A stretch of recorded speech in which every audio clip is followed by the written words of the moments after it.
1924 இதே போன்றொரு நாளில் உருசியாவின் பெட்ரோகிராட் நகரம் லெனின்கிராட் என பெயர் மாற்றப்பட்டது. செயின்ட் பீட்டர்ஸ்பர்க் ரஷ்யாவின் இரண்டாவது பெரிய நகரம். இது நீவா ஆற்றின் அருகே பின்லாந்து வளைகுடாவின் கிழக்கே பால்டிக் கடலின் கரையோரத்தில் அமைந்திருக்கின்றது. லெனின்கிராட் இந்நகரம் மன்னனான முதலாம் பீட்டரினால் மே 27, 1703 அவரது ஐரோப்பாவுக்கான கண்ணாடியாக அமைக்கப்பட்டது. இந்நகரம் ரஷ்ய சாம்ராஜ்யத்தின் தலைநகராக 200 ஆண்டுகளுக்கு மேலாக இருந்து வந்துள்ளது. 1918 ரஷ்ய புரட்சி வரையில் இது தலைநகராக இருந்தது. மாஸ்கோ, லண்டன் ஆகிய நாடுகளுக்கு அடுத்தபடியாக இது ஐரோப்பாவின் 3வது பெரிய நகரமாகும். 4.6 மில்லியன் மக்கள் இங்கு வசிக்கின்றார்கள். இதன் மொத்த பரப்பளவு 1439 சதுர கிலோமீட்டர் ஆகும்.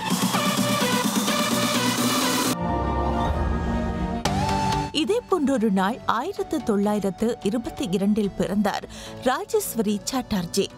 ராஜேஸ்வரி சாட்டர்ஜி இந்தியாவின் முதல் பெண் அறிவியலாளர். இவர் நுண்ணுலை மற்றும் உணர்பொறியியல் முன்னோடியாக திகழ்ந்தார். இவர் 1949 ஆண்டு அமெரிக்காவில் உள்ள மிச்சிகன் பல்கலைக்கழகத்தில் முதுகலை பட்டத்தை மின் பொறியியல் துறையில் பெற்றார். இந்தியா அறிவியல் கழகத்தின் முதல் பெண் பேராசிரியரான இவர் அக்கழகத்தின் மின்தொடர்பு பொறியியல் துறையின் தலைவராக ஓய்வு பெற்றார்.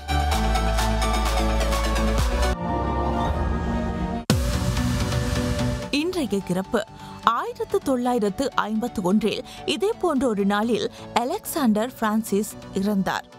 சர் அலெக்சாண்டர் பிரான்சிஸ் மொலமுரே பிரித்தானிய இலங்கையில் இலங்கை சட்டவாக்க பேரவை, இலங்கை அரசாங்க சபை ஆகியவற்றில் உறுப்பினராக இருந்தவர். அரசாங்க சபையின் முதலாவது சபாநாயகராகவும் தேர்ந்தெடுக்கப்பட்டார். அரசாங்க சபைக்கான முதலாவது தேர்தல்கள் 1931 ஜூன் 23 முடிவடைந்தது. ஜூலை 7 அரசாங்க சபை கூடிய போது டெடிகமை தொகுதியிலிருந்து தேர்ந்தெடுக்கப்பட்ட பிரான்சிஸ் மொலமூர் அவை முதல்வராக தேர்ந்தெடுக்கப்பட்டார்.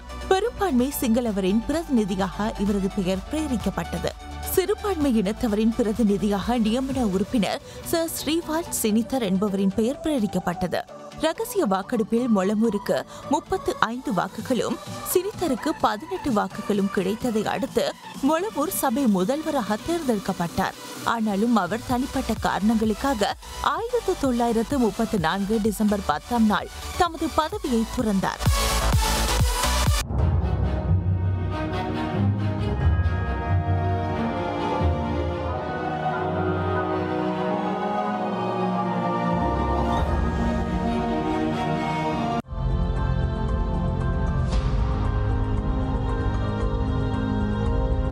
சந்தோஷமான உற்சாகமான காலை பொழுதில் மார்னிங் லைட் நிகழ்ச்சியில் உங்கள் அனைவரையும் சந்திப்பதில் ரொம்பவே சந்தோஷம். இன்றைய தினம் கூட பல பகுதிகளை கடந்து வந்திருக்கின்றோம். இன்றைய தினம் நாங்கள் உங்களோடு பேச இருக்கின்ற ஒரு முக்கியமான தலைப்பு, நான் நினைக்கின்றேன் வீட்டில் இருக்கின்ற பெண்களுக்கு ஆண்களுக்கு ரொம்பவே பொருத்தமான ஒரு தலைப்பாக இருக்கும் என்று நினைக்கின்றேன். உங்களுடைய குழந்தைகள் என்பவர்கள் உங்களுக்கு கிடைத்த மிகப்பெரிய பொக்கிஷமாக இருக்கின்றது, மிகப்பெரிய செல்வமாக இருக்கின்றது. இந்த செல்வங்களை சரியாக வளர்த்தெடுப்பது என்பது ஒரு முக்கியமான கடமையாகவும் கூட இருக்கின்றது ஒரு பெற்றோருக்கும். அந்த அடிப்படையில் இன்றைய தினம் நாங்கள் குழந்தை வளர்ப்பு சம்பந்தமாகத்தான் பேச தயாராக இருக்கின்றோம். நீங்களும் அழைக்கலாம் 0112255322 என்பது எங்களுடைய தொலைபேசி இலக்கம். வழமையாக உங்களுக்கு அறிமுகமான ஒருவரை தான் நிகழ்ச்சிக்காக நாங்கள் அழைத்து வந்திருக்கின்றோம். உளவல சிகிச்சையாளர் லுக்மானுல் ஹக்கீம் அவர்கள் எங்களோடு இணைந்திருக்கின்றார். நிகழ்ச்சிக்குள் வரவேற்றுக்கொள்கிறோம். நிச்சயமாக இந்த குழந்தை வளர்ப்பு என்ற விடயத்தை பேசுவதற்கு முன்னர் குழந்தைகளுடைய மனோநிலை எப்படி இருக்கும், அவர்களை பற்றி நேயர்களுக்கு சற்று சுருக்கமாக சொல்லுங்கள். குறிப்பாக குழந்தைகளை பொறுத்தவரையில் எங்களுக்கு தெரியும், அதாவது உளவியல் பார்வையிலே பார்க்கிற போது நாங்கள் 18 வயசுக்கு கீழே உள்ளவர்களை குழந்தைகள் விடுதுன்னு சொல்லுவோம். அதில் சிறுவர்கள் எல்லோருமே இருப்பார்கள். அதில் மிக முக்கியமாக நாங்கள் பார்க்க வேண்டிய ஒரு விஷயம் என்னென்றால், இப்போ பேரண்ட்ஸ், அதாவது பெற்றோர்கள் வருகின்ற பொழுது அவதானிக்க வேண்டிய ஒரு முக்கியமான விஷயம்தான், பெற்றோர்கள் முதிர்ச்சியுற்ற மனிதர்களிடம் எதிர்பார்க்கின்ற நிறைய விஷயங்களை குழந்தைகளிடம் எதிர்பார்ப்பார்கள். அதை நாங்கள் பார்த்திருக்கிறோம். அதாவது என் மகன் புரிந்து கொள்கிறான் இல்லை, அவனுக்கு மெச்சுவர்டாக யோசிக்கிறான் இல்லை அப்படின்லாம் குறை சொல்வார்கள். ஏன் அப்படி, நான் இவ்வளோ கஷ்டப்படுறேன், அவனுக்கு ஏன் தெரிந்து கொள்ள மாட்டேங்கிறது அப்படிலாம் யோசித்து கவலைப்படுகின்றவர்களை பார்த்திருக்கிறோம். ஒரு விஷயத்தை புரிந்து கொள்ள வேண்டும். சாதாரணமாக உளவியலே சொல்வார்கள், ஒரு மனிதனுடைய, குறிப்பாக ஒரு குழந்தையினுடைய இந்த மோரல் டெவலப்மெண்ட் சொல்கின்ற முதிர்ச்சி ஆரம்பிக்கிறது சாதாரணமாக நாங்கள் பார்ப்போம் 7 வயசுலேருந்து தான் ஆரம்பிக்கும். 7 வயசில் ஆரம்பிக்கிற அந்த முதிர்ச்சி ஆரம்பிக்கிற போது அது அப்படியே டெவலப் ஆகி 10 10 வயசுக்கு பிறகுதான் அது முதிர்ச்சியுடைய தன்மையை அது அடையும் சொல்லி சொல்வார்கள். அப்போ அந்த குறிப்பிட்ட காலத்தை நாங்கள் சொல்லுவோம் வந்து ட்ரைனிங் பீரியட், அதாவது பயிற்சிக்குரிய காலம். இப்போ அந்த காலத்திலே வந்து எப்படி நடந்து கொள்ள வேண்டும், ஒழுக்க மாண்புகளாக இருக்கலாம், அதே போல் விழுமியங்களாக இருக்கலாம், சமூகத்தினுடைய கட்டுக்கோப்புகளாக இருக்கலாம், இப்போ அதாவது மனித உரிமைகளாக இருக்கலாம், இந்த நிறைய விஷயங்களை நாங்கள் குழந்தைகளுக்கு படித்துக் கொடுக்க வேண்டிய ஒரு பருவமாக நாங்கள் பார்க்கலாம். ஆனால் என்ன செய்வார்கள் சொன்னால், அதாவது நாங்கள் சொல்லும் சில பேரண்ட்ஸ் வந்து குழந்தைகளிடம் ஆரம்பமாகவே நிறையவே எதிர்பார்ப்பார்கள். என்னுடைய குழந்தை இப்படி இருக்க வேண்டும், சின்ன வயசுல இப்படி ஆகிற வேண்டும் அப்படின்னு சொல்லலாம் யோசிச்சு என்ன செய்வார்கள் சொன்னால், குழந்தைகளிடம் அதாவது அதாவது அதாவது அதாவது முதலாவது வருடம் படிக்கிற, அதாவது 2வது வருடம் படிக்கிற குழந்தைகளிடம் கூட பெர்ஃபெக்ஷனிசம், அதாவது பூர்ணத்துவமாக இருக்க வேண்டும் என்று சொல்லி எதிர்பார்க்கின்ற பெற்றோர்களை நாங்கள் பார்த்திருக்கிறோம். ஆனால் அதிர்ஷ்டவசமாக சில குழந்தைகள் இருப்பார்கள். உதாரணமாக நாங்கள் பார்த்திருக்கிறோம், மனிதர்களை வித்தியாசமான மனிதர்கள் இருப்பது போல சில குழந்தைகள் இருக்கிறார்கள். அவர்கள் 15 வயதாக இருக்கும் அல்லது 10 வயதாக இருக்கும், நல்ல முதிர்ச்சியோடு நடந்து கொள்கின்ற குழந்தைகள் இருக்கிறார்கள். அது வந்து அதிர்ஷ்டவசமாக அல்லது வந்து அதாவது நான் சொல்லுவோம் அது ஒரு என்ன சொல்லுவோம், ஒரு அதிர்ஷ்டவசமாக ஒரு அரிதாக இருக்கின்ற ஒரு குழந்தைகளைத்தான் நாங்கள் பார்க்கலாம். பொதுவாக குழந்தைகளை பொறுத்தவரை அவர்களுக்குரிய மனப்பான்மையிலே அவர்கள் படிப்படியாகத்தான் அவர்கள் முதிர்ச்சி வருவதை நாங்கள் பார்த்திருக்கிறோம். ஸோ அது வரைக்கும் பொறுமையாக இருக்கின்ற ஒரு நிலைமை பெற்றோர்களுக்கு தேவைப்படுகிறது. இப்போ குழந்தைகளை பொறுத்தவரை இந்த மனோநிலை அவர்கள் எப்போதுமே அதே போல சொல்வார்கள். அதாவது உளவியலுடைய தந்தை என்று சொல்லுகின்ற சிக்மண்ட் ஃப்ராய்ட் சொல்லுகின்ற ஒரு முக்கியமான கருத்து தான், குழந்தைகளை பொறுத்தவரை அவருடைய அந்த இட் என்று சொல்கின்ற பொழுது, அதாவது அந்த பிளஷர் பிரின்சிபல் என்கின்ற பகுதி தான் ஆரம்பத்திலே நிறையவே டெவலப் ஆகிருக்கும். அதனால தான் நீங்கள் பார்க்கலாம், இந்த அடம் பிடிக்கின்ற பழக்கம் வந்து குழந்தைகளிடம் நிறைய இருக்கும். அதாவது தாயிடம் பணம் இருக்கிறதா இல்லையா என்று சொல்லி யோசிக்கின்ற அளவுக்கு அவர்களுக்கு அந்த ரியாலிட்டி பிரின்சிபல் இருக்கின்ற யதார்த்தபூர்வமான விஷயமோ அல்லது வந்து தர்க்க ரீதியாக யோசிக்கின்ற விஷயமோ அந்த சந்தர்ப்பத்தில் இருக்காது. சின்ன குழந்தைகள் ஐஸ்கிரீம் வேணுமென்று சொல்லி அடம் பிடிப்பார்கள், காண்கின்ற விஷயம் எல்லாமே வேணுமென்று அடம் பிடிப்பார்கள். அதுக்கு முக்கியமான காரணமாக சிக்மண்ட் ஃப்ராய்ட் சொல்கின்ற ஒரு முக்கியமான கருத்து தான், அந்த சந்தர்ப்பத்திலே பிளஷர் பிரின்சிபல், இன்பம் காணும் தத்துவம், எந்த விஷயத்தையும் அடைந்து கொள்ள வேண்டும் என்கின்ற அந்த ஈர்ப்பு வந்து அது குழந்தைகளுக்கு அதிகமாக இருக்கும். அது காலம் போகின்ற பொழுதுதான் அந்த சூப்பர் ஈகோ என்று சொல்லுகின்ற, அதாவது நாங்கள் சொல்லுவோம் அந்த யதார்த்தத்தை புரிந்து கொள்கின்ற தன்மை இருக்கலாம் அல்லது வந்து மோரல் டெவலப்மெண்டாக இருக்கலாம். இந்த வகையான விஷயங்கள் டெவலப் ஆகின்ற பொழுதுதான் அந்த இதனுடைய தாக்கம் வந்து குறைந்து அந்த குழந்தைகள் யதார்த்தபூர்வமாக யோசிக்கின்ற, தர்க்க ரீதியாக யோசிக்கின்ற அந்த மனோநிலையை பெற்றுக்கொள்கிறார்கள். அப்போ குழந்தைகளிடம் எடுத்த மாத்திரத்தில் அந்த குழந்தைகளை வந்து நாங்கள் ஒரு முதிர்ச்சியுற்ற மனிதனாக எதிர்பார்ப்பது என்பது முடியாத ஒரு காரியம். ஸோ இது வந்து ஆரம்பத்திலே நான் சொல்ல வேண்டிய, பெற்றோர்களுக்கு சொல்ல வேண்டிய ஒரு முக்கியமான விஷயம். நிச்சயமாக பெற்றோர்களுக்கு விளங்க வேண்டிய, தெளிவு பெற வேண்டிய ஒரு தலைப்பாக இருக்கின்றது என்று நினைக்கின்றேன். நாங்கள் பேசிக் கொண்டிருக்கின்ற தலைப்பு நீங்கள் அழைக்கலாம் 0112250322 என்பது எங்களுடைய தொலைபேசி இலக்கம்.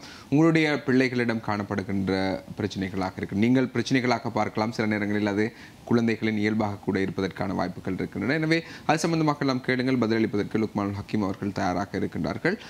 அதே நேரம் சாதாரணமாக ஒரு குழந்தை பிறந்து ஒரு வயதிலிருந்து ஒரு 5 வயதுக்கு இடைப்பட்ட காலப்பகுதியில் அந்த பிள்ளை சுயமாக இயங்கும், சில விடயங்களை தொட்டு பார்க்கும், எடுத்து பார்க்கும், இதனை செய்ய வேண்டும் என்ற உணர்வு இருக்கும் அந்த பிள்ளைகளுக்குள்ளே. ஆனால் பெற்றோர்களுக்கு மத்தியில் இருக்கின்ற ஒரு விடயம் தான், இதனை செய்யாத, இப்படி செய்தால் இது பிள்ளை, அப்படியான ஒரு வழிகாட்டல் அல்லது ஒரு வகையான அதிகாரத்துக்கு உட்படுத்துகின்ற ஒரு சூழ்நிலை இருக்கின்றது. இதனால் அவர்களுடைய அந்த குழந்தை பருவத்தில் அவர்கள் அடைய வேண்டிய அடைவுகளில் ஏதாவது பாதிப்பு ஏற்படும்? உளவியலை பொறுத்தவரையிலே அது சம்பந்தமாக கூட பேசியிருக்கிறார்கள். டெவலப்மெண்ட் சைக்காலஜின்னு சொல்லுகின்ற அந்த பகுதியிலே வந்து சம்பந்தமாக பேசியிருக்கிறார்கள். அதிலே சொல்லுகின்ற ஒரு விஷயம் தான், இப்போ சிக்மண்ட் ஃப்ராய்டுடைய கருத்துக்களை அதுக்கு எதிராக பேசுகிறவர்கள் இருக்கிறார்கள். ஆனால் சில வகையான கருத்துக்கள் அவர் வந்து உண்மையிலேயே நிறைய விஷயங்களை பேசியிருக்கிறார்.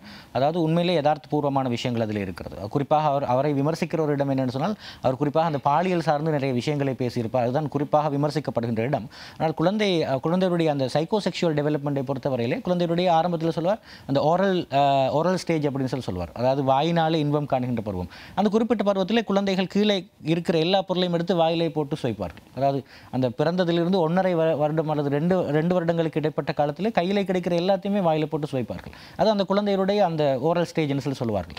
2வது பருவம் வந்து அனல் ஸ்டேஜ்னு சொல்வார்கள். அனல் ஸ்டேஜ் என்று சொல்லுவது குதவழி இன்ப பருவம் அப்படின்னு சொல்லுவார்கள். குழந்தைகள் தனக்கு வருகின்ற, அதாவது நாங்கள் சொல்லும் டாய்லெட்டிங் அந்த சந்தர்ப்பத்தில் அது வந்து அடக்கி கொண்டு அந்த அடக்குவதன் ஊடாக அந்த குழந்தைகள் இன்பம் காணுவதாக சிக்மண்ட் ஃப்ராய்ட் சொல்வார். உண்மையிலே அந்த பீரியட்லே, அதாவது அந்த குழந்தைகள் என்ன சொல்கிறார்கள், இன்னொரு அறிஞர் சொல்கின்ற ஒரு முக்கியமான கருத்து தான், அந்த குறிப்பிட்ட பருவத்திலே வந்து பெற்றோர்கள் வந்து அவர்களை அவருடைய வழியிலே விட வேண்டும். அந்த சந்தர்ப்பத்திலே அந்த வீட்டில் இருக்கிற வயதானவர்கள் என்ன செய்வார்கள் சொன்னால், குழந்தைகளை வற்புறுத்தலாக அழைத்து உட்கார வைத்து, இப்போது நீ வந்து அதாவது யூரின் பாஸ் பண்ண வேணும், இப்போது நீ டாய்லெட் போக வேணும் அப்படின்னு வற்புறுத்துவார்கள்.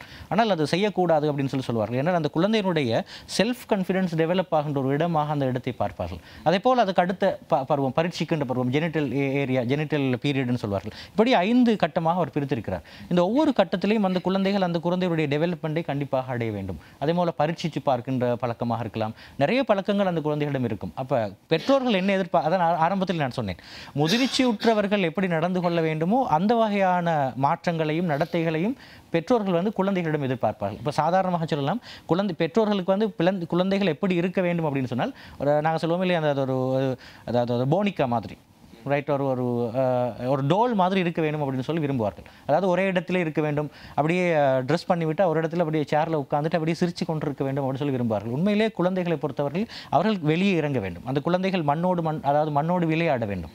அந்த குழந்தைகள் மண்ணை பிசைய வேண்டும். அந்த குழந்தைகள் கீழே விழ வேண்டும். இப்படி நிறைய விஷயங்கள் வாழ்க்கையிலேயே அந்த குழந்தைகள் கடந்து போக வேண்டும். என்னால் சொல்வார்கள், அதாவது அந்த குழந்தைகளுடைய மண்ணை பிசைகின்ற பொழுது, மண் விளையாடுகின்ற பொழுது அந்த குழந்தைகளுடைய கையில் இருக்கின்ற நிறைய வகையான அந்த அதாவது டெவலப்மெண்ட், கை சார்ந்த தசை சார்ந்த டெவலப்மெண்ட்டுக்கு அந்த குழந்தைகளுடைய அந்த மண் விளையாட்டுகள் உதவி செய்கிறது என்று சொல்வார்கள். கீழே விழுகின்ற பொழுது அந்த குழந்தை படித்துக் கொள்கிறது, திரும்பி எப்படி அதை நான் எழும்புவது அப்படின்னு சொல்லி. ஆனால் அந்த பேரண்ட்ஸ் என்ன செய்கிறான்னு சொன்னால், அழுக்குப்பட்டு விடக்கூடாது அப்படின்னு சொல்லி இவர்களை நாங்கள் சொல்லுவோம் இந்த ஓவர் ப்ரொடெக்டிவ் சில்ட்ரன் அப்படின்னு சொல்வார்கள். அதாவது குழந்தைகளை அப்படியே எதுவுமே நடந்து விடக்கூடாதுன்னு சொல்லி ரொம்ப பவ்யமாக அப்படியே பாதுகாத்து வளர்க்கின்ற பெற்றோர்கள். இப்படியான பெற்றோர்களை வளர்க்கப்படுகின்ற குழந்தைகள் பிற்காலத்திலே நிறைய பாதிக்கப்படுவதை நாங்கள் பார்த்திருக்கிறோம். இப்போ அண்மையிலே கூட ஒரு குழந்தையை சந்திக்கின்ற ஒரு சந்தர்ப்பம் எனக்கு கிடைத்தது. அந்த சந்தர்ப்பத்தில் அந்த குழந்தையை பொறுத்தவரையில் சின்ன வயதில் அப்படி ஓவர் ப்ரொடெக்டிவாக அந்த குறிப்பிட்ட தாயினூடாக அந்த தாயினுடைய அதாவது அம்மம்மாவினூடாக கூட 2 பேரும் அவரை ரொம்ப ஓவர் ப்ரொடெக்டிவாக வளர்த்திருக்கிறார்கள். அப்படி வளர்த்ததன் காரணமாக இப்போது அவர் என்ன ஃபீல் பண்ணுறாருன்னு சொன்னால், அதாவது அவர் எந்த அளவு தூரம் இருக்கிறாருன்னு சொன்னால், அவர் அவர்களுக்கு அந்த குறிப்பிட்ட 23 வயது அந்த இளைஞனுக்கு நண்பர்கள் யாருமே கிடையாது. அந்த இளைஞன் திருமணம் முடித்திருக்கிறார். அந்த இளைஞனுக்கு தன்னுடைய கருத்துக்களை எப்படி ஓப்பனாக தன்னுடைய பார்ட்னரிடம் மனைவியிடம் சொல்லுவது என்று சொல்லி அந்த இளைஞருக்கு தெரியவில்லை. அதே போல மற்றவர்கள் சத்தமாக பேசுவது அவருக்கு டிஸ்டர்பாக இருக்கிறது. வேலை நிறைய 3-4 இடங்களிலிருந்து வேலையிலிருந்து அவர் நீக்கம் செய்யப்பட்டிருக்கிறார். ஏன்னால் அந்த இடத்தில் அவர் பெர்ஃபெக்டாக செய்ய முடியாமல் இருக்கிறது, சரியாக அட்ஜஸ்ட் பண்ணிக்கொள்ள போக முடியாமல் இருக்கிறது. என்னுடைய அடிப்படை காரணங்களை பார்க்கின்ற பொழுது ஓவர் ப்ரொடெக்டிவாக மனிதர்களோடு பழக விடுவதில்லை, அதாவது தன்னுடைய நண்பர்களோடு பழக விடுவதில்லை, சூழலை பற்றிய மோசமான எண்ணங்களை விதைத்து வைத்திருப்பார்கள். சிலர் சொல்வார்கள் இல்லையா, அதை வெளியில் போகின்ற போது கவனமாக இருந்துக்கோ, அதாவது இருந்த இடம் தெரியாமல் இருந்துடணும் அப்படின்னு சொல்லுவாங்க இல்லையா. அந்த மாதிரி குழந்தைகளை என்ன செய்யணும் சொன்னால், மற்றவரோடு பழக விடாமல் அண்ட விடாமல் அவர்களை அப்படியே பவ்யமாக வளர்க்கிறோம் என்ற பெயரில் குழந்தைகளை ஓவர் ப்ரொடெக்டிவ் பண்ணுகின்ற பொழுது அந்த குழந்தைகள் இப்படியான சில அதோடைய பர்சனாலிட்டி டெவலப்மெண்ட்ன்றது குறைந்து காணப்படுது. இது ஒரு புறம் இருக்க, நான் சொல்லவில்லை முழுமையாக குழந்தைகளை சொசைட்டிக்கு அனுப்பிவிட வேண்டும் அப்படின்னு சொல்லி நான் சொல்லவில்லை. ஏன்னால் முழுமையாக கடிவாளம் கையில் இருக்க வேண்டும். குழந்தைகளை அப்படி அனுப்பிவிட்டால் இப்போது எதிர்கொள்கின்ற நிறைய பிரச்சனைகளை குழந்தைகள் எதிர்கொள்வார்கள். சாதாரணமாக இப்போது நவீன காலத்திலே நாங்கள் குழந்தைகள் சார்ந்து பேசுகின்ற பொழுது எதிர்கொள்கிற முக்கியமான ஒரு பிரச்சனை தான் குழந்தைகளுடைய ஃபோன் அடிக்ஷன். அதே மாதிரி குழந்தைகள் நினைக்கின்றேன் அந்த சம்பந்தமாக விரிவாக பேசலாம் என்று. தொடர்ந்து நிகழ்ச்சியோடு இணைந்திருங்கள். உங்களுடைய பிள்ளைகளை நீங்கள் சுதந்திரமாக விடுங்கள். அதே நேரம் அவர்களுடைய கடிவாளத்தை உங்களுடைய கைகளில் வைத்துக் கொள்ளுங்கள். ஆகவே அதிகமாக அவர்களுக்கு அழுத்தம் கொடுத்து எதிர்காலத்தில் அவர்கள் சமூகத்துக்கு முகம் கொடுக்க முடியாத ஒருவராக மாற்றி விடாதீர்கள் என்று விடத்தை ஞாபகப்படுத்துகின்றோம். நீங்கள் அழைக்கலாம் 0112250532 என்பது எங்களுடைய தொலைபேசி இலக்கம். தொடர்ந்து நிகழ்ச்சியோடு இணைந்திருங்கள்.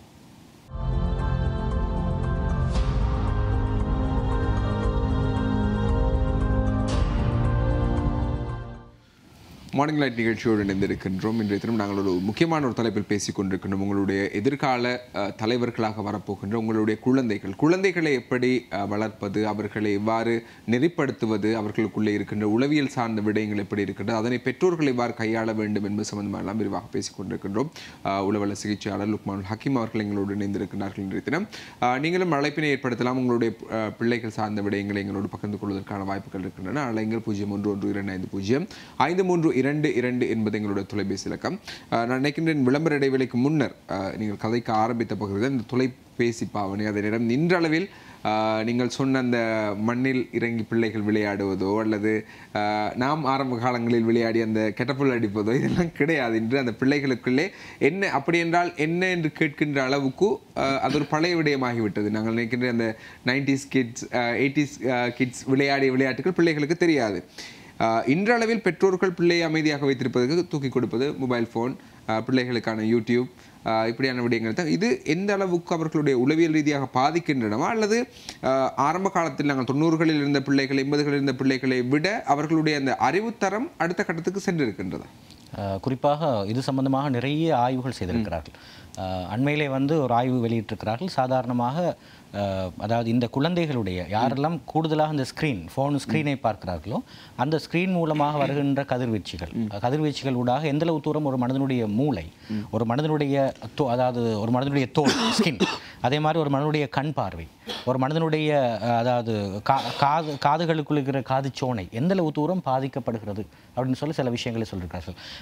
அதை விட ஒரு பயங்கரமான ஒரு விஷயத்தை சொல்லியிருக்காங்க. நாங்கள் ஈஸியாக இந்த ஃபோனை எடுத்து வந்து எங்களுடைய பாக்கெட்லேயே வச்சு போகிறோம் இல்லையா, அதே மாதிரி சில மனிதர்கள் இருக்கார்கள் தன்னுடைய தலையணைக்கு பக்கத்திலே வைத்துக்கொண்டு தூங்குவார்கள். அந்த சந்தர்ப்பத்தில் எவ்வளவு தூரம் அவர்கள் பிரச்சனைகளுக்கு உட்படுகிறார்கள், எவ்வளவு தூரம் மூளை பாதிக்கப்படுகிறது என்று சொல்லி நிறைய ஆய்வுகள் சிலருடைய ஆண்மை குறைவதற்கு ஒரு முக்கியமான காரணமாக ஃபோன் பாவனை சொல்லியிருக்கிறார்கள். அதே போல் சில பெண்களை பொறுத்தவர்கள் அந்த பெண்கள் வந்து கூடுதலாக அதாவது இந்த ஃபோனோடு எடிக்ஷனாக இருக்கின்ற காரணத்தினால் அந்த பெண்களுக்கு குறிப்பாக இந்த நான் சொல்லும் இந்த பிரெக்னன்சி ஏற்படுகின்ற விஷயங்களுக்கு ஒரு பெரிய குறைபாடு ஏற்படுவதற்கு ஃபோன் பாவனை ஒரு முக்கியமான காரணமாக சொல்லியிருக்கிறார்கள். இப்படி ஆராய்வுகள் நிறையவே ஃபோன் பாவனுடைய விளைவுகளை பற்றி சொல்லியிருக்கிறார்கள். அதே போல் ஞாபக சக்தி குறைக்கப்படுகிறது சொல்லியிருக்கிறார்கள், கண் பார்வையில் பிரச்சனை வருவதாக சொல்லியிருக்கிறார்கள், குழந்தைகளுடைய அட்டென்ஷன் குறைவதாக சொல்லியிருக்கிறார்கள். அதே போல் அண்மையிலே நாங்கள் நிறைய குழந்தைகள் எங்களிடம் அழைத்து வருகின்ற குழந்தைகள் தான் இந்த ADHD சில்ட்ரன் என்று சொல்வார்கள், அட்டென்ஷன் டிஃபிசிட் ஹைப்பர் ஆக்டிவ் டிஸார்டர்னு சொல்வார்கள்.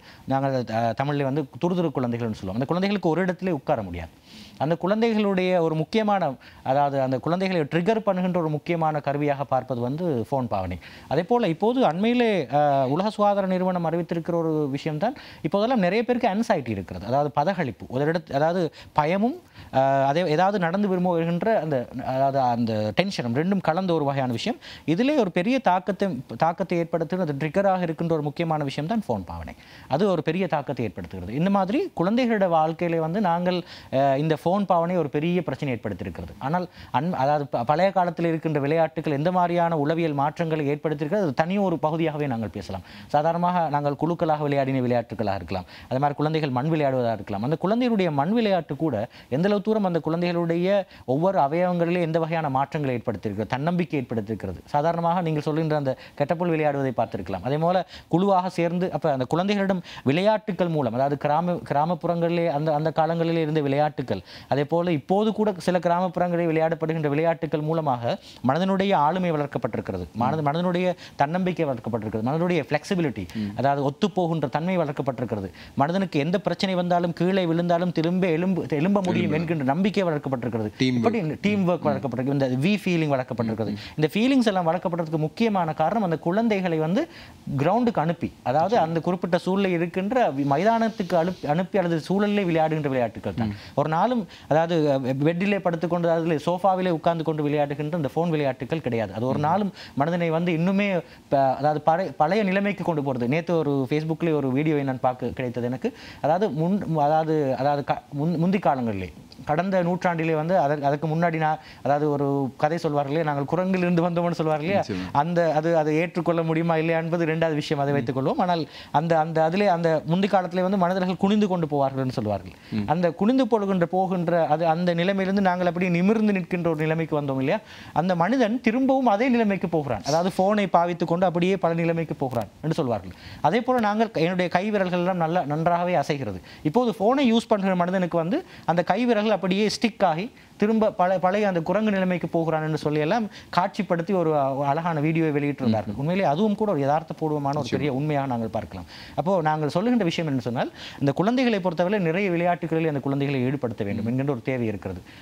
இந்த விஷயத்தை நாங்கள் செய்ய வேண்டும். இப்போ நாங்கள் ஆரம்பத்திலே அதாவது பெற்றோர்கள் செய்கின்ற ஒரு முக்கியமான விஷயத்தை பார்த்தோம், குழந்தைகளை ஓவர் ப்ரொடெக்டிவ் பண்ணுவது, குழந்தைகளை அளவுக்கு அதிகமாக பாதுகாப்பது.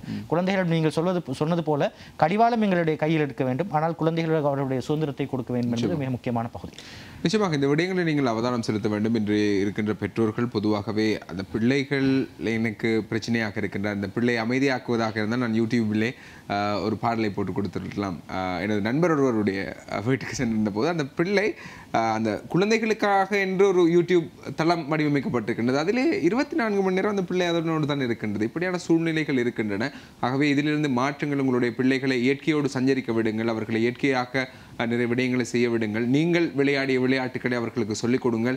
என்னதான் இந்த கெட்டபோல் விளையாடுவதாக இருந்தாலும் கூட, இல்லது அந்த மாங்கோடு என்று சொல்வார்கள் ஊர்களில் விளையாடிய விளையாட்டுகள் ஞாபகம் இருக்கின்றன. அவற்றை நீங்கள் இந்த போன்களுக்குள் கொண்டு வந்தாலும் அதனை அவர்களை இயக்காது, வெறுமனே அவர்களை அடக்கின்ற, அவர்களுடைய சிந்தனையை சுருக்குகின்ற ஒரு சூழ்நிலையாகத்தான் இருக்கும். ஆகவே மீண்டும் நாம் பழமையை நோக்கி செல்ல வேண்டியிருக்கின்றது. நம்முடைய பிள்ளைகளை அந்த இடத்துக்கு கொண்டு செல்ல வேண்டிய தேவைப்பாடு இருக்கின்றது என்ற விடயத்தை ஞாபகப்படுத்துகின்றோம். அலைங்கள் 0112250552 என்பது எங்களுடைய தொலைபேசி இலக்கம்.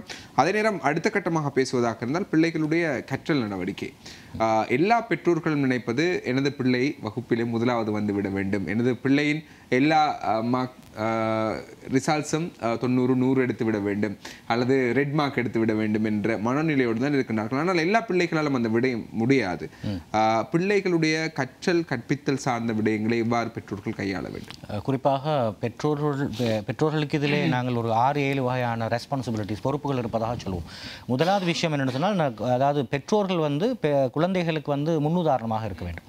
Being a good role model அப்படின்னு சொல்வார்கள். அதாவது குறிப்பாக கற்றல் நடவடிக்கைகளிலே, அதாவது பெற்றோர் இருவருமே நன்றாக வாசிக்கின்ற பழக்கமுடையவர்களாக இருந்தால், வீட்டிலே வாசிக சாலை இருந்தால், அன்றாடம் பத்திரிகை வாசிப்பவர்களாக இருந்தால், அவர்கள் அன்றாடம் சஞ்சிகைகளை வாசிக்கின்றவர்களாக இருக்கலாம். அதே போல் அவர்கள் வந்து தன்னுடைய செல்ஃப் டெவலப்மெண்ட், சுய முன்னேற்றத்திலே கருத்தில் கொண்டு அது சம்பந்தமாக நிறைய புத்தகங்களை வாசிப்பவர்களாக இருந்தால், தன்னுடைய தொழில் சார்ந்து ப்ரொஃபஷனலிசம் சார்ந்து வாசிக்கின்றவர்களாக இருந்தால், அந்த குழந்தைகளிடமே இயல்பாகவே வாசிக்கின்ற பழக்கம் டெவலப் ஆவதை நாங்கள் பார்த்திருக்கிறோம். சாதாரணமாக பெற்றோர்களை பொறுத்தவர்கள் என்ன செய்கிறார்கள் சொன்னால், தன்னுடைய குழந்தைகளுக்கு தேவையான எல்லா வசதிகளையும் நாங்கள் செய்து கொடுத்திருக்கிறோம். அவர்களுக்கு தேவையான அறைகளை அமைத்து கொடுத்திருக்கிறோம், கதிரை மேசைகளை வாங்கி கொடுத்திருக்கிறோம், புத்தகங்கள் வாங்கி கொடுத்திருக்கிறோம், பயிற்சி புத்தகங்களை வாங்கி கொடுத்திருக்கிறோம் என்ற பெயரிலே குழந்தைகளுக்கு முன்னுதாரணம் கொடுக்காமலே அந்த குழந்தைகளை அவர்கள் ரூமுக்குள் போட்டு அடைத்துவிட்டு அவர்களுடைய வேலைகளை பார்க்க சென்று விடுகிறார்கள். இப்போதெல்லாம் மேற்கத்திய நாடுகளை பயன்படுத்தப்படுகின்ற ஒரு முறை தான் நாங்கள் சொல்லுவோம், இந்த PTS சிஸ்டம் அப்படின்னு சொல்லுவோம். அதாவது பேரண்ட்ஸ், டீச்சர்ஸ், ஸ்டூடெண்ட்ஸ் டெவலப்மெண்ட் அப்படின்னு சொல்லுவார்கள். 3 பேரும் சேர்ந்து நாங்கள் வளர்க்கப்படுகிறோம். எல்லாருமே அப்டேட் ஆக வேண்டும் என்ற ஒரு தேவை இருக்கிறது. அப்போ அதற்காக பயன்படுத்தப்படுகின்ற ஒரு முறை தான் இந்த குரூப் ஸ்டடி டேபிள் அப்படின்னு சொல்லுவார்கள். அதாவது ஒரு குழந்தை வந்து அந்த குழந்தையுடைக்கு தேவையான அந்த குழந்தைகள் இருக்கின்ற ஹோம்ஒர்க்கை செய்கின்ற பொழுது, அவர்கள் படித்துக் கொண்டிருக்கின்ற பொழுது பெற்றோர்களும் அவர்களுக்கு தேவையான விஷயங்களை படித்துக் கொண்டிருக்க வேண்டும். அப்படி படித்துக் கொள்வதை பார்க்கின்ற பொழுது குழந்தைகளும் என்ன செய்வார்கள் என்றால் படிக்க ஆரம்பிப்பார்கள். அந்த குறிப்பிட்ட குறைந்தது நாங்கள் பெற்றோருக்கு சொல்கின்ற ஒரு முக்கியமான விஷயம் தான் அது டீனேஜ் வயசை தாண்டுகின்ற அதாவது அந்த குறிப்பிட்ட பருவத்தை தாண்டுகின்ற பருவமாக இருந்தால் கண்டிப்பாக பெற்றோர், குறிப்பாக தந்தை இருக்க வேண்டும் அந்த இடத்திலே. தன்னுடைய மகன் படிக்கின்ற பொழுது அதை டீனேஜை விட குறைந்த பருவத்தில் இருக்கிறவர்களாக இருந்தால் அந்த இடத்திலே தாயோ தந்தையோ யாராவது மாறி மாறி இருப்பது ஒரு பிரச்சனையே கிடையாது. ஆனால் குறிப்பாக நாங்கள் முன்னுதாரணமாக நடந்து கொள்ள வேண்டும் என்கின்ற தேவை இருக்கிறது. இரண்டாவது, குழந்தைகளுடைய வித்தியாசத்தை நாங்கள் புரிந்து கொள்ள வேண்டும். அதாவது நாங்கள் பார்க்கலாம், சில பெற்றோர்கள் சொல்வார்கள், அதாவது புலமை பரிசிலே நீ பாஸ் பண்ணாதான் உனக்கு வாழ்க்கை இருக்கிறது போல நடந்து கொள்வார்கள். ஓலவெல்லே பாஸ் பண்ணாதான் உனக்கு வாழ்க்கை இருப்பது போல் நடந்து கொள்வார்கள். ஏழவெல்லே பாஸ் பண்ணாதான் உனக்கு வாழ்க்கை இருப்பது போல் நடந்து கொள்வார்கள். உண்மையிலே மனிதர்களை பொறுத்தவரை அதாவது நாங்கள் ஒரு சமூகவியலாளர் சொல்கின்ற ஒரு முக்கியமான கருத்து தான், ஒரு குறிப்பிட்ட தினத்திலே 100 குழந்தைகள் பிறக்கிறார்கள் என்று சொன்னால் அந்த தினத்திலே 25% குழந்தைகள் அதாவது விவேகிகளாக பிறப்பார்கள். இன்னும் 25% குழந்தைகள் வந்து அதிவிவேகிகளாக பிறப்பார்கள். இன்னும் 25% குழந்தைகள் அந்த விவேகத்தன்மை விட எவரேஜான குழந்தைகளாக பிறப்பார்கள். இன்னும் 25% குழந்தைகள் வந்து விவேகத்தன்மையை விட அதாவது குறைந்தவர்களாக லெஸ் இன்டெலிஜென்ட் குழந்தைகளாக பிறப்பார்கள். இந்த 4 வகையான குழந்தைகளும் ஒரே நேரத்தில் ஒரே தினத்தில் பிறக்கிறார்கள் அப்படின்னு சொன்னால் அந்த குழந்தைகளுக்கு எல்லோருக்குமே, ஆனால் இந்த நாங்கள் புரிந்து கொள்ள வேண்டிய விஷயம், ஒரு சமூகவியலாளர் சொல்கின்ற கருத்து, இந்த 4 வகையான குழந்தைகளிடமே அந்த சமூகத்துக்கு இருக்கின்ற பங்களிப்புகள் வித்தியாசமானதாக இருக்கும். சாதாரணமாக எல்லோருமே வைத்தியராகிவிட்டால் இன்ஜினியர் ஆகுவதற்கு யாருமே இருக்க மாட்டார்கள், கார்பெண்டர் ஆகுவதற்கு யாருமே இருக்க மாட்டார்கள், மேசன் ஆகுவதற்கு யாருமே இருக்க மாட்டார்கள். பெற்றோர்கள் செய்ய வேண்டிய ஒரு முக்கியமான விஷயம் தான் தன்னுடைய குழந்தைகளிடம் என்ன வகையான திறமைகள் இருக்கிறது என்று சொல்லி அடையாளம் காண வேண்டும்.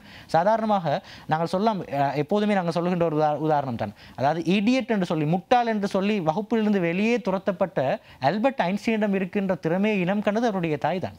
அவர் மூலமாகத்தான் அப்படியான ஒரு ஆல்பர்ட் ஐன்ஸ்டீனை உருவாக்க முடியுமா இருந்தது. இவர் மிகவும் அதாவது கஷ்டப்படுத்துகின்ற மிச்சம் கரைச்சல்தார் ஒரு குழந்தையாக இருக்கிறார் என்று சொல்லி பாடசாலை விட்டு நாங்கள் இவரை நீக்கிவிட்டோம் அல்லது இவர் முட்டாளாக இருக்கிறார் என்று சொல்லி துரத்தப்பட்ட ஒரு குழந்தை தான் நாங்கள் ஃபாதர் ஆஃப் சயின்டிஸ்ட் என்று சொல்லுகின்ற தாமஸ் ஆல்வா எடிசன். அப்படியாக இருந்தும் கூட அவருடைய தாய்க்கு இனம் காண முடியுமா இருந்தது, அவருடைய திறமைகளை இனம் காண. அது மாதிரி ஆட்டிசம் குழந்தையாக இருந்த நாங்கள் சொல்லும் லியோனார்டோ டா வின்சி, அவர் ஆட்டிசம் குழந்தையாக இருந்தாலும் கூட அவரிடமிருந்து திறமையை இனம் கண்டு அந்த திறமையை வளர்க்க முடியுமா இருந்து அவருடைய தாய்க்கும் தந்தைக்கும். இப்படி பெற்றோர்கள் நினைத்தால் எந்த ஒரு அதனால தான் நாங்கள் சொல்லுவோம், அதாவது பெற்றோர்கள் என்பவர்கள் சிற்பிகள், நாளைய தலைமுறைகளை உருவாக்குகின்ற சிற்பிகளாக நாங்கள் சொல்வது பெற்றோர்களை. ஆனால் பெற்றோர்கள் நினைத்தால், பெற்றோர்கள் அதற்காக மனது வைத்தால், பெற்றோர்கள் குழந்தைகளுடைய திறமைகளை என்னென்ன துறைகளில் அந்த குழந்தைகளுடைய திறமை இருக்கிறது, சில சந்தர்ப்பத்தில் அந்த குழந்தைகளுக்கு மொழியாற்றல் இருக்கலாம், அதாவது வரைகின்ற ஆற்றல் இருக்கலாம், விளையாட்டு துறையில் ஆற்றல் இருக்கலாம், இன்டர்பர்சனல் ஸ்கில்லே ஆற்றல் இருக்கலாம், அதாவது மேத்தமெட்டிக்கல் கணித ரீதியான ஆற்றல் இருக்கலாம், தர்க்க ரீதியான ஆற்றல் இருக்கலாம், அதே போல நிறைய வகையான அந்த குழந்தைகளுக்கு பேசும் ஒரு அழைப்பாளர் இணைந்திருக்கிறார், பார்க்கலாம். ஹலோ, வணக்கம். வணக்கம். வணக்கம், யாருமா? நான் வெள்ளவத்திலிருந்து ஷாதியா பேசுகிறேன். ஷாதியா, சொல்லுங்க. டாக்டர் வணக்கம். என்னன்னு சொன்னால், எனக்கு எங்களோட குழந்தை ஒன்றைக்கு சின்ன ஒரு ஆள் தான், 8 வயசு பிள்ளை. அவள் என்ன செய்வான்னு சொன்னால், வீட்டில் ஸ்கூலுக்கு போயிட்டு வெளியே போகிறது கொஞ்சம் குறைவு. ஏன்னு சொன்னால் அவன் இந்த மணல், நீங்கள் சொன்னீங்க மணல் விளையாடுறது நல்லன்னு சொல்லி, அப்போ எனக்கும் அது கொஞ்சம் விருப்பம் தான். நானும் சின்ன வயசில் விளையாடிக்கிற விளையாட்டுலாம் இப்போ எங்களோட பிள்ளைய விளையாடுறது குறைவு. ஆனால் நான் அந்த பீச் சைட்டில் கொண்டு போய் வச்சா அதில் வீடு வடிவாக கட்டி, அப்படி அந்த மணல் வீடு கட்டுற மாதிரி கட்டி அதுக்குள்ளால அந்த வடிவாக செய்வா. ஆனால் அது நான் கொஞ்ச நேரம் அவ ரசித்து கொண்டு தான் இருப்பேன், எந்த தடங்களும் செய்ய மாட்டேன். ஆனால் ஒரு சில விஷயங்கள்ல அவ இந்த பேச்சு கொஞ்சம் குறைவாக, தேவையில்லாத பேச்செல்லாம் பேசுவா. அது எப்படி வீட்லேயும் அந்த பழக்கங்கள் நடக்கிறது இல்லை. நான் நினைக்கிறேன் ஸ்கூல்ல இல்லாட்டி அந்த ஸ்கூல் வேன்ல அப்படி போறதால அந்த பேச்சுகள் வருதோ தெரியாது. ஆனால் நான் அதை கண்டிக்கிறதும் இல்லை. ஏன்னு நான் அமைதியா இருந்து இப்படி செய்யக்கூடாது இப்படி செய்யக்கூடாதுன்னு நான் சொல்லி கொடுப்பேன். ஆனால் அவ சொல்லுவா, அம்மா அப்படி இல்லை, இப்படி சொல்றாங்க, இத்தனம் பேச்சாம் அப்படின்ட்டு கெட்ட பேச்செல்லாம் சொல்லும் அந்த பிள்ளை. அப்போ நான் சொல்றது அப்படி இல்லைம்மா, அதுக்கு அந்த வருத்தம் அந்த மீனிங் நீங்கள் சொன்னீங்கன்னு சொன்னால் உங்களை பேட் கேர்ள்னு சொல்லுவாங்க, நீங்கள் அந்த சொல்லக்கூடாதுன்னு சொல்லி நான் அவருக்கு நிறைய சொல்லி கொடுத்துருக்கேன். அதால் கொஞ்சம் இது செஞ்சுக்கிறா. அவட விருப்பம் என்னன்னு சொன்னால், ஒரு என்ஜினியராக சின்னத்துலேருந்தே அவருக்கு சொல்லியே வாரா. அது ஏன்னு சொன்னால் அந்த கட்டட நிபுணர்கள் அந்த இடத்துல போனான்னு அது சில வீடுகள் கட்டி கொண்டு இருக்கும் போதே அந்த கல் எத்தி நெருக்கி மணல் எத்தி நெருக்கி அப்படின்லாம் கேட்குறாங்க அவங்கள்ட்ட போயிட்டு. அப்ப நான் மனசுல நினைச்சு கொண்டிருக்கேன், ஒரு சிவிலிங் இன்ஜினியரா வருவாவோ தெரியான்னு சொல்லி. அவருக்கு நான் ஒரே ஒரு சொல்லி கொடுத்தீங்கன்னா, நீங்க இதே கண்டினியூ பண்ணிட்டு வந்தீங்கன்னு சொன்னா நான் உங்களை நல்லா முயற்சி செஞ்சு உங்களை நீங்க உங்களோட சந்தோஷத்தை நான் நிறைவேற்றுவேன். அது மட்டும் இல்லாம நீங்க மற்ற பிள்ளைகளுக்கு இந்த தேவையில்லாத பேசக்கூட நீங்க அவங்களுக்கு புத்தியாக சொல்லிக் கொடுங்கன்னு சொல்லி கொடுத்துருக்கேன்.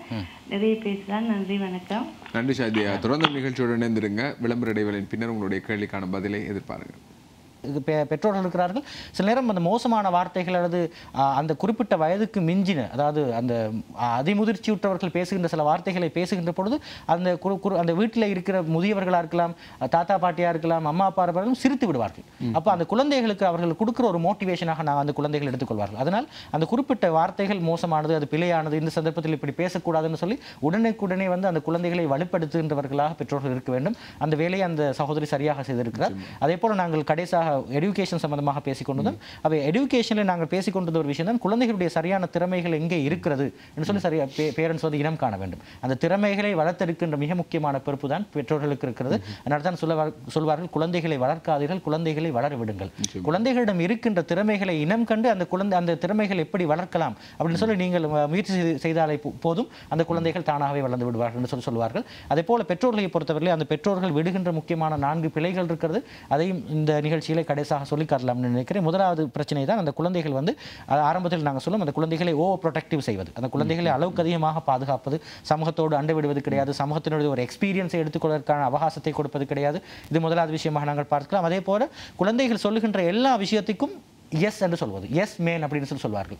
குழந்தைகள் சொன்னால் நான் எப்படி முடியாது என்று சொல்வது என்று சொல்லி எல்லாவற்றுக்குமே நிலைமைகளை புரிய வைக்காமல், தன்னுடைய நிலைமைகள் குழந்தைகள் புரியக்கூடாது என்ற நிலையிலே குழந்தைகள் கேட்பதை எல்லாம் எஸ் என்று சொல்கின்ற மனநிலை வந்து நிச்சயமாக பிழையானது. இதை பெற்றோர்கள் செய்யக்கூடாது.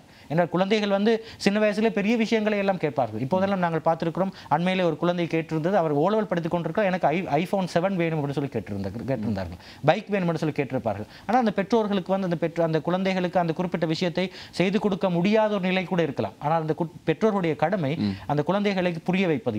எல்லாவற்றுக்கும் எஸ் சொல்லக்கூடாது. அந்த குழந்தைகள் வந்து புரிய வைத்து அந்த குழந்தைகளுக்கு தேவையான விஷயங்களை மட்டும் பெற்றுக் கொடுக்க வேண்டும். மூணாவது முக்கியமான பிழை தான் அதாவது பெற்றோர்கள் விடுகின்ற முக்கியமான பிழை தான் என்னென்னு சொன்னால், குழந்தைகளை வந்து மற்றவர்களோடு ஒப்பிட்டு பேசுவது.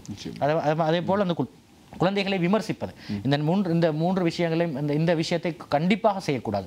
குழந்தைகள் வந்து மற்றவர்களோடு ஒப்பிட்டு பேசுகின்ற பொழுது அந்த குழந்தைகள் உங்கள் மீது வைத்திருக்கின்ற மரியாதை அந்த குழந்தைகள் இழந்து விடுவார்கள். அதே போல யாரோடு ஒப்பிட்டு பேசுகிறீர்களோ அந்த குழந்தைகள் அதாவது ஆக்ரோஷமாக அல்லது வந்து ஒரு காழ்ப்புணர்வோடு நடந்து கொள்வார்கள். இந்த விஷயத்தை பெற்றோர்கள் கவனத்தில் கொள்ள வேண்டும். அதே போல 4வது முக்கியமான விஷயம்தான், ஒரு மோசமான உதாரணமாக நாங்கள் மாறிவிடக்கூடாது. சாதாரணமாக நாங்கள் குழந்தைகளுக்கு நல்ல உணவுகளை சாப்பிடும்படி சொல்லுகிறோம். ஆனால் நாங்கள் சாப்பிடுவது மோசமான உணவாக இருக்கலாம். சாதாரணமாக நாங்கள் சிப்ஸை சாப்பிட்டு விட்டு, மிக்சரை சாப்பிட்டு விட்டு குழந்தைகளிடம் நியூட்ரிஷனான உணவுகளை சாப்பிட வேண்டும், விட்டமின் சாப்பிட வேண்டும், கீரை சாப்பிட வேண்டும் என்று சொல்லக்கூடாது. இவை குழந்தைகளுக்கு முழு முன்னுதாரணமாக பெற்றோர்கள் ரோல் மாடலிங்காக இருக்க வேண்டும். இப்படி இருக்கின்ற பொழுது நாங்கள் ஒரு நல்ல ஒரு குழந்தையை வளர்த்தெடுக்கலாம், நல்ல ஒரு ஆளுமை மிகு குழந்தையை வளர்த்தெடுக்கலாம். இன்னும் நிறைய விடங்கள் இருக்கிறது. சந்தர்ப்பத்தை கருத்தில் கொண்டு இந்த சந்தர்ப்பத்தை வழங்கியமைக்காக நன்றி தெரிவித்து, இதுவரைக்கும் கேட்டுக்கொண்டது உங்கள் எல்லோருக்கும் நன்றியை தெரிவித்துக் கொள்கிறோம். தொடர்ந்தேர்ச்சியாக பெற்றோர்களுக்கு சொல்கின்ற கடைசி விஷயம்தான், குழந்தை வளர்ப்பு சம்பந்தமாகவும் நிறைய படிப்பதற்கு நிறையவே இருக்கிறது. அது சம்பந்தமாக தொடர்ந்தேர்ச்சியாக படித்துக் கொண்டே இருக்கிறது. நிச்சயமாக குழந்தைகள் என்பவர்கள் மிகப்பெரிய செல்வம், உங்களுடைய வளமாக இருக்கின்றது. எதிர்கால சமூகத்துக்கு நீங்கள் கொடுக்க போகின்ற முக்கிய தலைவர்கள், அவர்களை சரியாக நெறிப்படுத்துகின்ற ஆளுமை பண்பு உங்களுக்குள்ளே தான் இருக்கின்றது. அவற்றை சரியாக பயன்படுத்திக் கொள்ளுங்கள், சரியான பிள்ளைகளை இந்த சமூகத்துக்கு கொடுங்கள் என்ற விடயத்தை ஞாபகப்படுத்திக் கொள்கின்றோம். இன்றைய தினம் எங்களோடு இணைந்து நிறைய விடயங்களை பகிர்ந்து கொண்ட உளவல சிகிச்சையாளர் லுக்மான் ஹக்கீம் அவர்களுக்கு நன்றிகளை தெரிவித்துக் கொள்கிறோம். நன்றி. மீண்டும் ஒரு மார்னிங் லைட் நிகழ்ச்சியில் உங்கள் அனைவரையும் சந்திக்கும் வரை இதழ் நிகழ்ச்சியிலிருந்து விடைபெற்றுக் கொள்கிறோம். தயாரிப்பாளர் மிஸ்பாவோடு விடைபெற்றுக் கொள்ளும் நான் பிஸ்ரன் மின்மோ நிகழ்ச்சியில் சந்திக்கலாம். நன்றி, வணக்கம்.